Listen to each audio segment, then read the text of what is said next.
Uma vespa aparece na entrada da colmeia de manhã cedo, grande, do tamanho de metade de um polegar. Ela paira na frente da abertura e não vai embora.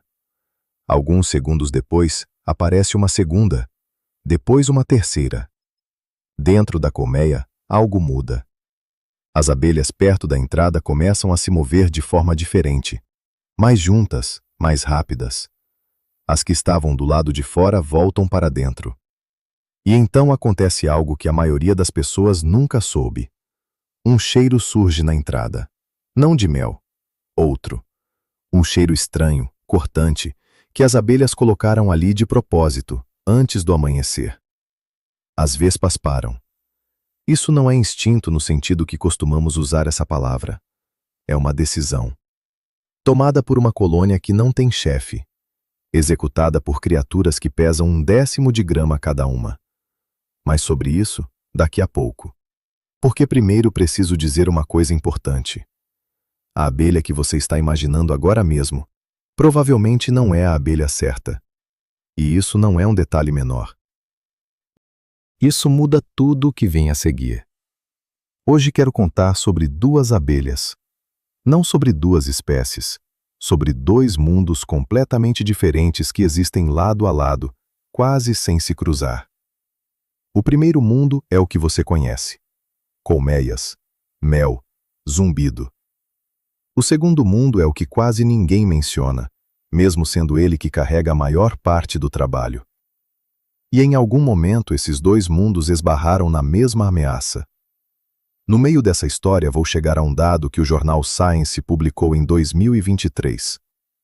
Ele diz respeito ao que as abelhas conseguem transmitir umas às outras, e ao que não conseguem sem ajuda.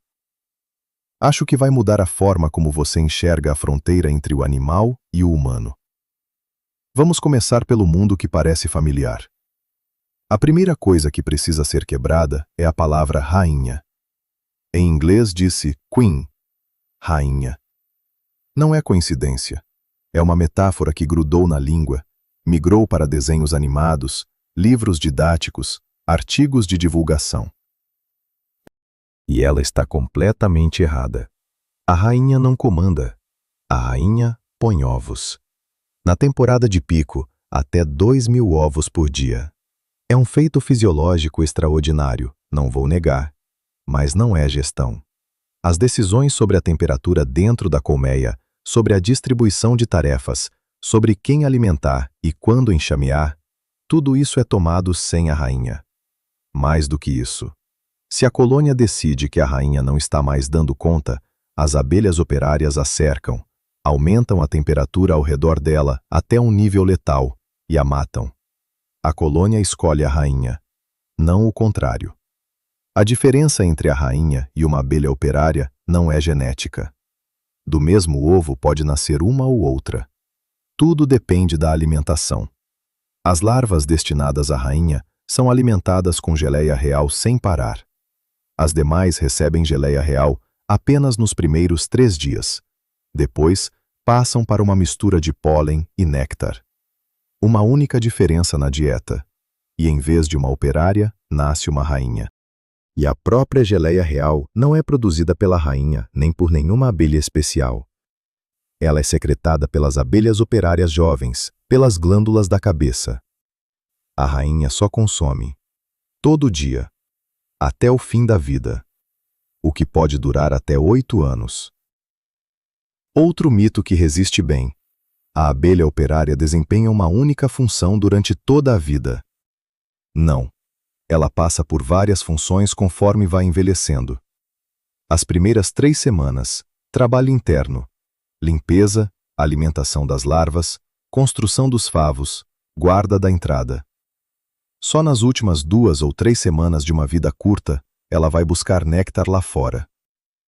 A abelha campeira é a abelha no fim da linha. O trabalho mais pesado ela faz quase no fim. As abelhas operárias de verão vivem entre 15 e 40 dias. Elas literalmente desgastam as asas. Tem mais uma coisa que surpreende quase todo mundo quando eu conto. Abelhas dormem entre 5 e 8 horas por dia. Em 1983, o zoólogo Walter Kaiser Documentou isso observando abelhas através de um vidro. Elas baixavam a cabeça, ficavam imóveis, paravam de reagir a estímulos. As antenas não se moviam. Os músculos relaxavam. Era sono, com os mesmos sinais fisiológicos que o nosso. Abelhas jovens dormem de forma dispersa pela colmeia. As campeiras mais velhas, imóveis, nas bordas dos favos. Trabalhadeira que nem abelha, é uma imagem bonita. Mas a abelha é um organismo altamente organizado que precisa de descanso tanto quanto a gente. Sem sono a navegação piora, as danças ficam menos precisas. Parece familiar. Agora, sobre as danças em si. Em 1973, o zoólogo austríaco Karl von Frisch ganhou o Prêmio Nobel de Fisiologia e Medicina, pela decifração do que ele chamou de dança das abelhas. Quando uma abelha exploradora encontra uma boa fonte de néctar, ela volta para a colmeia e começa a se mover. Literalmente dançar. Ela traça uma figura em forma de 8, balançando o abdômen no trecho reto. O ângulo desse trecho em relação à vertical dos favos indica a direção da fonte de néctar em relação ao Sol. A duração do balanceio indica a distância. Aproximadamente 1 segundo equivale a 1 quilômetro. A intensidade dos movimentos indica a qualidade da fonte. Quanto mais rico o néctar, mais longa e vigorosa é a dança. Isso é uma linguagem, com sintaxe, com uma precisão que qualquer aparelho de navegação invejaria. Mas em 2023, a revista Science publicou um estudo que empurrou essa história ainda mais longe. Um grupo de cientistas criou abelhas em isolamento completo desde o nascimento, sem nenhuma possibilidade de observar dançarinas experientes. Quando chegou a hora, essas abelhas tentaram dançar. E conseguiram. Mas não com precisão. Elas codificavam a distância de forma errada. Indicavam a direção de forma imprecisa. E, o mais importante, mantinham esses erros durante toda a vida. As abelhas criadas perto de dançarinas experientes aprendiam com elas e aos poucos executavam a dança corretamente. As isoladas, não. Nunca. A dança das abelhas é uma habilidade que precisa ser aprendida, que pode ser aprendida de forma torta, que se transmite das mais velhas para as mais novas por observação, e sem ela fica defeituosa para sempre. Existe uma palavra para esse processo. Chama-se transmissão cultural. Foi a primeira prova documentada desse tipo de aprendizado social em insetos. A abelha aprende com a abelha. Transmite conhecimento. Não pelos genes, pela presença. E aqui vale parar um instante. Uma criatura cujo cérebro é menor que uma semente de gergelim transmite conhecimento por observação. Perde esse conhecimento no isolamento. Preserva na comunidade. Mas a abelha europeia é uma espécie, uma, de 21 mil. No planeta, há oficialmente cerca de 21 mil espécies de abelhas descritas. Uma pesquisa da revista Nature Communications, publicada em 2026, estima um número real ainda maior, entre 24.000 e 726.200 espécies. Parte delas ainda não tem nome em latim. A abelha europeia é uma espécie nesse oceano. Mas eis o que importa. 95% de todas as espécies de abelhas são solitárias. Não constroem colmeias. Não conhecem rainha. Não produzem mel em escala industrial. A fêmea cava uma toca no chão ou ocupa um caule oco de taquara, põe os ovos, estoca pólen e morre. Ela nunca verá os filhos. Nenhuma colmeia, nenhum enxame, nenhuma rainha.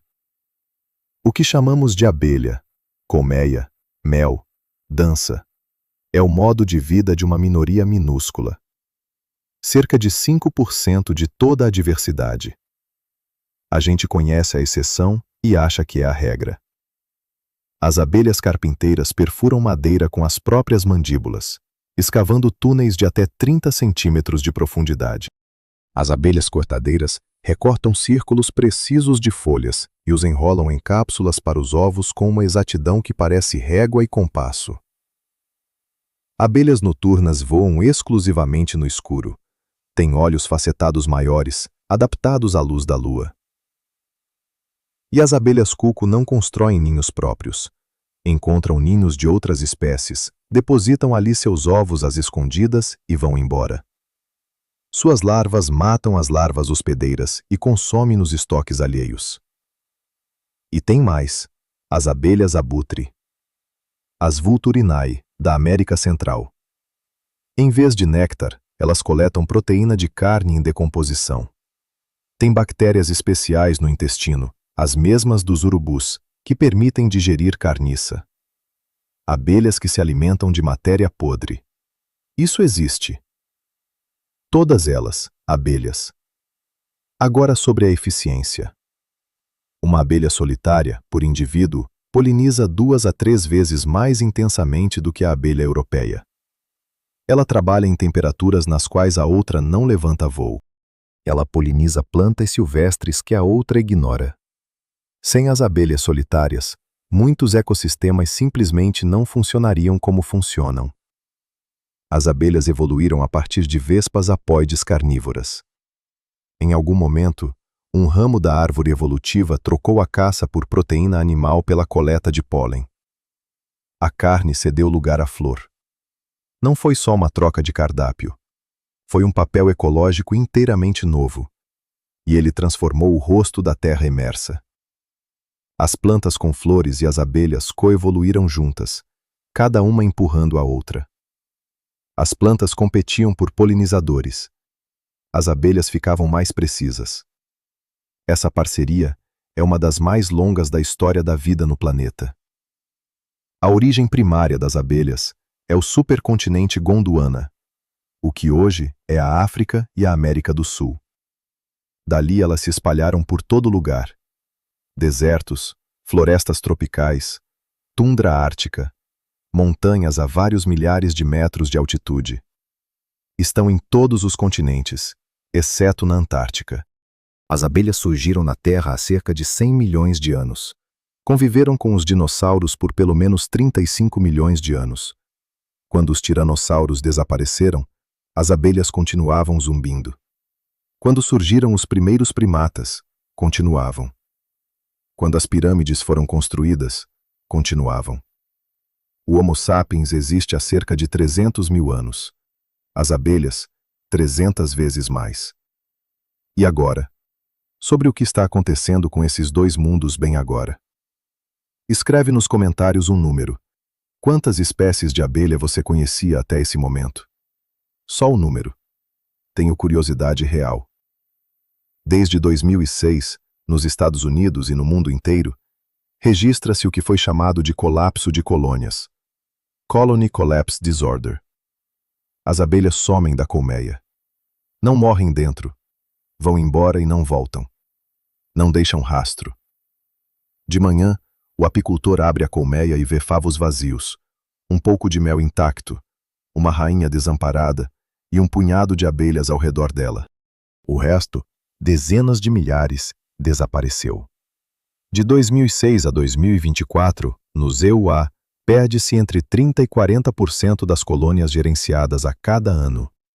Todo ano. Não uma vez. Todo ano. Os apicultores recuperam as perdas, voltam a perder. É uma sangria crônica que não para. As causas são várias e elas se reforçam mutuamente. O parasita varroa destructor, um ácaro microscópico, menor que uma cabeça de alfinete. Ele se prende ao corpo da abelha e se alimenta do corpo gordo dela, o órgão responsável pela imunidade e pela hibernação.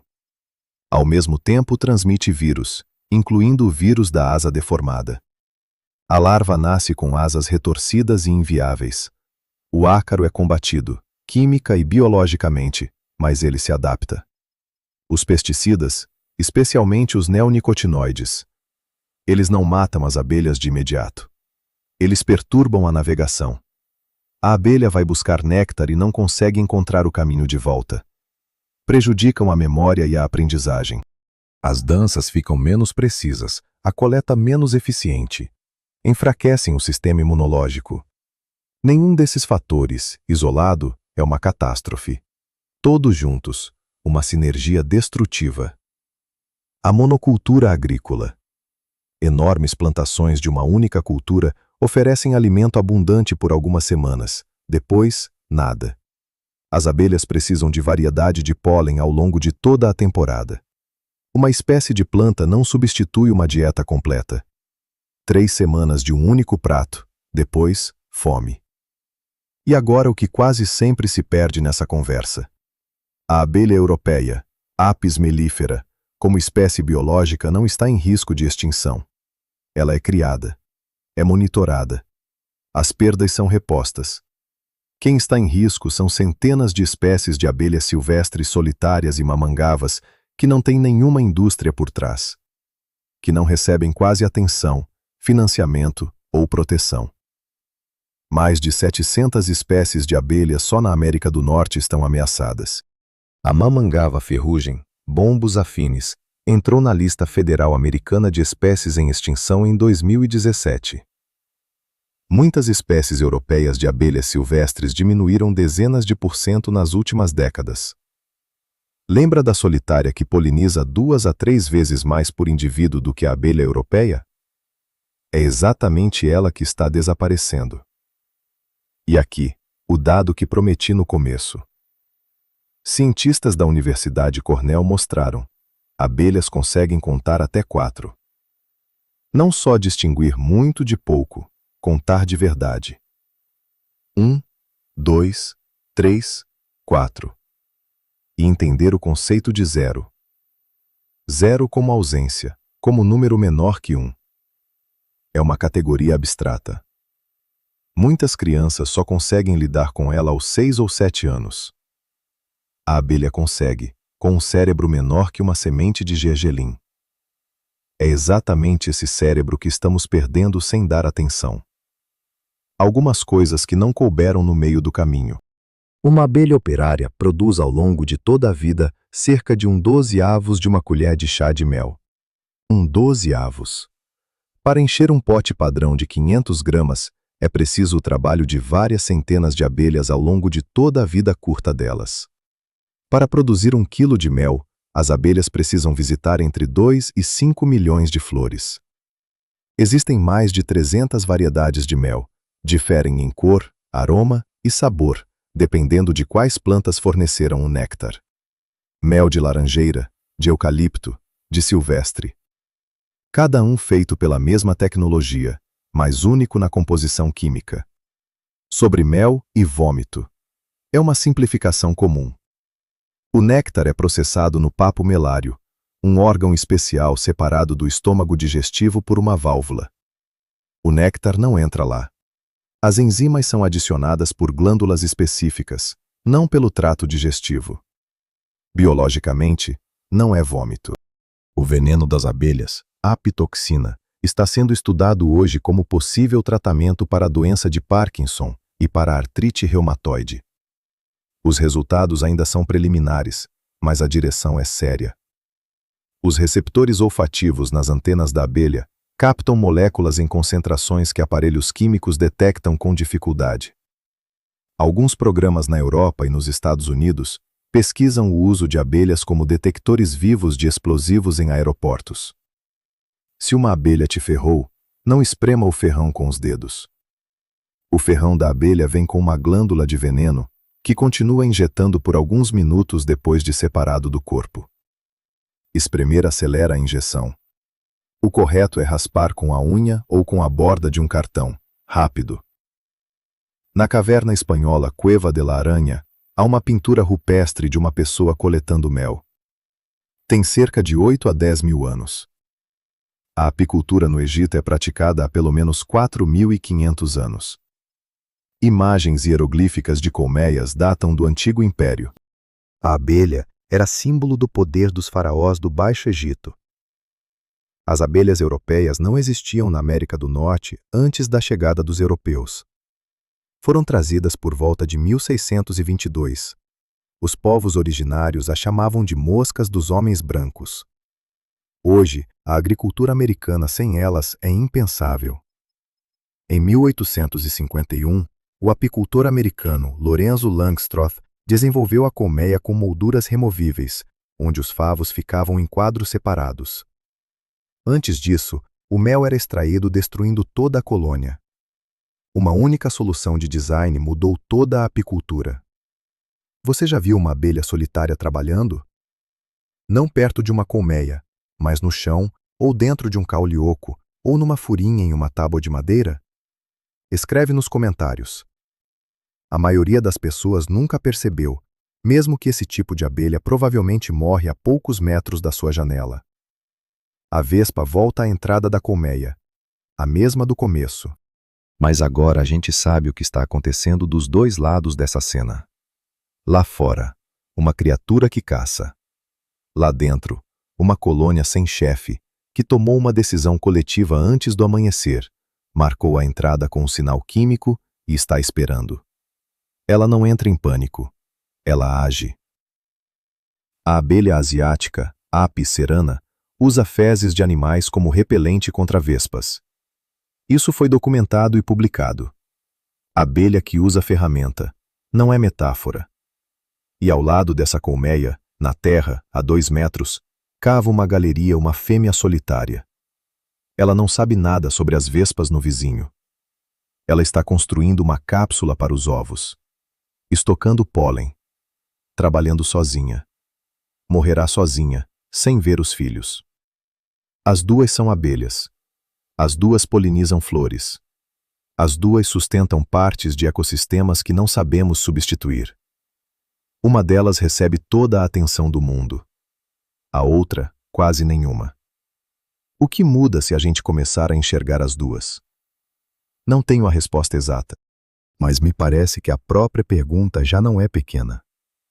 Se essa história mudou alguma coisa no jeito como você vê essas criaturas, deixa o like. É o sinal de que histórias assim fazem falta. Se quiser ver mais, se inscreve. Toda semana tem uma história em que algo aparentemente familiar esconde algo que vira tudo de cabeça para baixo. No próximo episódio, um animal que não tem cérebro no sentido convencional, mas que resolve labirintos. Até lá!